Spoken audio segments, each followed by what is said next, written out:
Bonjour et bienvenue dans ce moment de méditation de la parole de Dieu avec le programme de la Ligue pour la lecture de la Bible. Nous sommes dans la joie, nous sommes aujourd'hui vendredi 29 septembre et nous sommes là pour méditer la parole de Dieu. Prions Seigneur. Tendre Père, au nom de Jésus, nous nous recommandons à toi. Nous prions que tu nous assistes et nous prions que tu nous diriges. Laisse que tout ce qui pourra se faire soit pour ta gloire au nom de Jésus. Amen. Amen. Bonjour Maman Alice. Bonjour Pasteur. Soyez la bienvenue. Merci. Voilà, nous allons lire Ésaïe chapitre 1 à partir du verset 18 jusqu'au verset 31. Maman Alice va nous aider avec la lecture. Ésaïe 1, 18 à 31. Après, le lecteur nous propose 3 questions. Nous allons d'abord lire et nous allons répondre aux questions. Merci. Venez et plaidons, dit l'Éternel. Si vos péchés sont comme le cramoisi, ils deviendront plus blancs comme la neige. S'ils sont rouges comme la pourpre, ils deviendront comme la laine. Si vous avez de la bonne volonté et si vous êtes docile, vous mangerez les meilleures productions du pays. Mais si vous résistez et si vous êtes rebelles, vous serez dévorés par le glaive, car la bouche de l'Éternel a parlé. Quoique donc, la cité fidèle est devenue une prostituée. Elle était remplie d'équité, la justice y habitait, et maintenant il y a des assassins. Ton argent s'est changé en scorie. Ton vin a été coupé d'eau. Tes chefs sont rebelles et complices des voleurs. Tous aiment les présents et courent après les récompenses. Ils ne font pas droit à l'orphelin et à la cause de la veuve ne vient pas jusqu'à eux. C'est pourquoi voici ce que dit l'Éternel des armées, l'effort d'Israël. Ah, j'étirerai satisfaction de mes adversaires et je me vengerai de mes ennemis. Je porterai ma main sur toi, je fondrai tes scories comme avec de la potasse et j'enlèverai toutes tes parcelles de plomb. Je rétablirai tes juges tels qu'ils étaient autrefois et tes conseillers tels qu'ils étaient au commencement. Après cela, on t'appellera vie de la justice, cité fidèle. Sion sera sauvé par la droiture et ceux qui s'y convertiront seront sauvés par la justice. Mais la ruine atteindra tous les rebelles et les pécheurs et ceux qui abandonnent l'Éternel périront. On aura honte à cause des térébintes auxquels vous prenez plaisir et vous rougirez à cause des jardins dont vous faites vos délices, car vous serez comme un térébinthe au feuillage flétri, comme un jardin qui n'a pas d'eau. L'homme fort sera comme dit le tout, et son œuvre comme une étincelle. Ils brilleront l'un et l'autre ensemble, et il n'y aura personne pour éteindre. Amen. Amen. Merci Maman Alice pour la lecture de ce texte.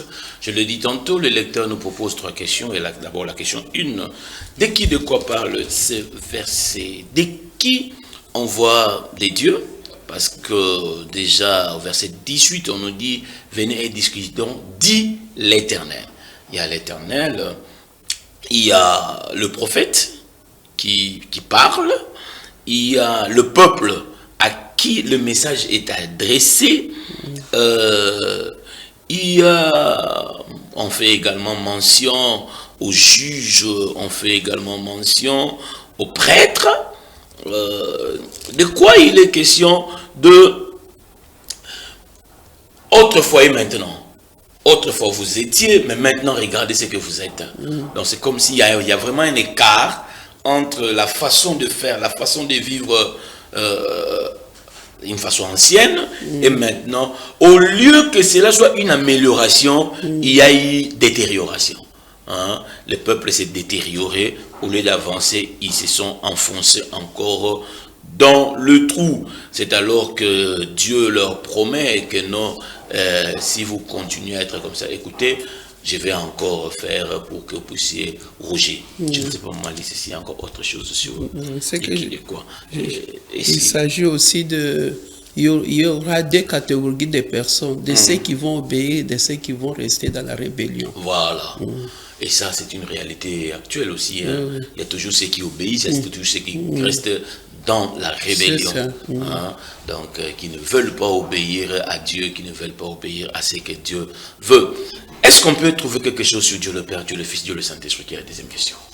Oui, Dieu le Père, nous voyons que Dieu, je vois en Dieu qui, comme ici le verset jusqu'à il dit, venez plaidons, dit l'Éternel, si vos péchés sont comme les cramoisis, ils deviendront blancs comme la neige. S'ils sont rouges comme la pourpre, ils deviendront comme la laine. Donc Dieu ici, Dieu est en train de ramener le peuple à réfléchir et à abandonner les péchés pour les suivre. Il les fait avec un langage propre, un langage où Dieu, vous sentez vraiment Dieu en train de discipliner le peuple à revenir sur la bonne voie. Donc, nous voyons que Dieu peut aussi vraiment s'humilier pour notre bien. Bon, s'abaisser plutôt. Oui. S'abaisser. Oui. Donc, pour nous ramener à lui. Voilà, il peut c'est ce qu'il est en train de chercher. Descendre jusqu'à nous. Oui. Pour qu'il nous amène selon que lui veut. Ça, c'est bien sur Dieu. Mais aussi, on peut voir aussi sur Dieu. Il dit, le verset 24, c'est pourquoi l'Éternel Dieu des armées, le puissant Dieu vous déclare ceci, malheur à vous, car je me débarrasserai de vous, mes adversaires. Donc, de foi, quand nous ne faisons pas ce que Dieu veut, nous transformons en adversaires de Dieu. Hein? Parce que si vous lisez, tes chefs sont des rebelles, complices, tout ça. C'est pourquoi l'Éternel dit, je me débarrasserai de vous, je vous ferai payer, ô vous mes ennemis. Voilà, je tournerai ma main contre toi, ô Jérusalem. Donc on comprend que quand nous ne faisons pas ce que Dieu veut, nous devenons les adversaires de Dieu. Voilà. Nous devenons les adversaires de Dieu. Et la promesse, si on peut dire ainsi, dans ces textes, c'est que Dieu dit, je vais me débarrasser de vous. Hein? Donc évitons de devenir les ennemis ou encore les adversaires de Dieu.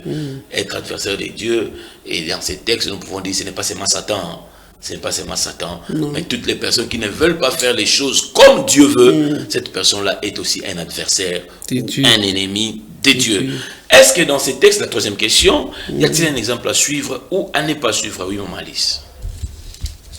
L'exemple à suivre ici, nous voyons vraiment que c'est Dieu lui-même qui manifeste l'amour.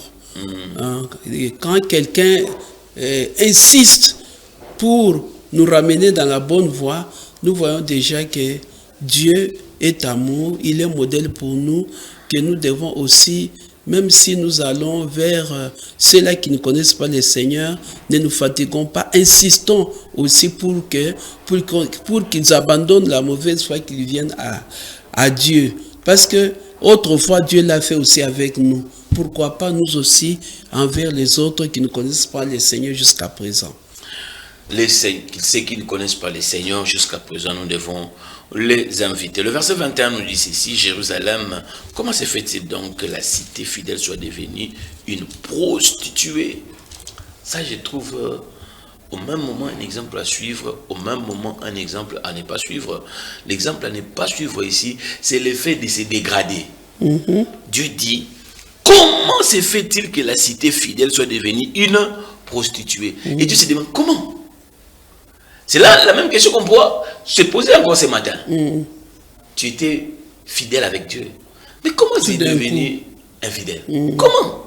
Ce n'est pas un exemple à suivre de pouvoir se dégrader. Hein? Dieu s'étonne. Toi qui étais évangéliste, toi qui étais, je pourrais dire, donateur à l'église, toi qui étais là, intercesseur, mais subitement, tu t'es dégradé. Tu es devenu rétrograde. Comment? Ce n'est pas un exemple à suivre. Nous ne devons pas devenir des rétrogrades, mais au contraire, nous devons travailler de mieux en mieux. Et la parole de Dieu continue. Toi, jadis plein de droiture, où la justice demeurait. Maintenant, tu abrites les assassins. Oh là! Ça, ce n'est pas un exemple à suivre. Donc, nous devons, aussi longtemps que nous avons pris une certaine direction, nous puissions nous maintenir dans sur cette bonne voie. Parce que si nous ne nous maintenons pas sur cette voie, sur cette bonne voie, c'est alors qu'il y a des gens qui pourront se dire, ça,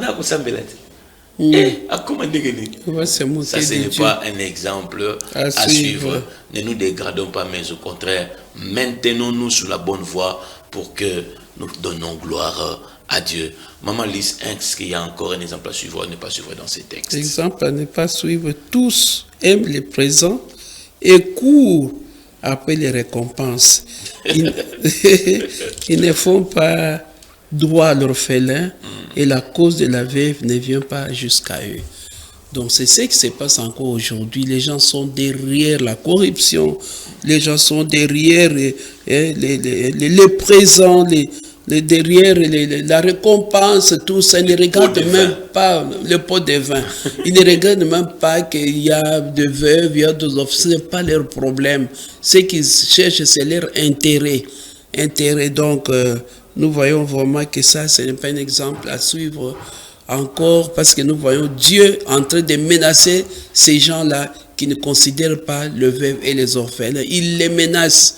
Et le Dieu-là, de ces temps-là, reste encore le même Dieu encore aujourd'hui. Il va agir. Si nous ne voulons pas abandonner tout ce que Dieu est en train de nous reprocher, il y aura un jour où Dieu va punir. Il y aura un jour où Dieu va punir. Je vais lire le verset 30. Car vous serez vous-même pareils aux chênes, aux feuillages flétris, ou tout comme un jardin qui serait privé d'eau, l'homme le plus puissant sera comme les toupes, et ce qu'il a produit servira d'étincelle pour qu'il soit consumé avec ce qu'il a fait, sans qu'il n'y ait personne pour éteindre le flamme. Ça, je trouve vraiment quelque chose de très important, que quand nous faisons le mal, nous allons tomber sur nos propres pièges. Oui. Parce que la Bible dit, l'homme puissant, et ce qu'il a produit servira d'étincelle pour qu'il soit consumé. Lui-même par ce qu'il a fait, sans qu'il y ait personne pour éteindre les flammes. Donc il est important que chacun de nous puisse vivre de manière pieuse, pour que nous ne puissions pas tomber. C'est ce qu'on dit. Voyez, il ne faut pas que cela puisse nous arriver. Nous devons faire un effort pour que nous puissions demeurer correct, pour que les mauvaises situations ou encore les pièges que l'ennemi est en train d'étendre ne puissent pas nous atteindre. Mais si nous ne marchons pas correctement, les pièges que nous allons mettre pour les autres, ces pièges-là vont nous atteindre. Ça ne sera pas une bonne chose. Maman Lise, notre temps est terminé. Je ne sais pas si vous avez un mot, sinon vous terminez par la prière. Garde-moi, ô Seigneur, fidèle à toi. Garde-moi, ô Seigneur, fidèle à toi. J'ai un prix à remporter, des victoires à gagner. Ô Seigneur, garde-moi fidèle à toi. Telle est notre prière au nom de Jésus. Amen. Amen. Que Dieu vous bénisse. Passez une excellente journée. N'oubliez pas, demeurer ou encore chercher à être fidèle à Dieu. Et on se retrouve demain.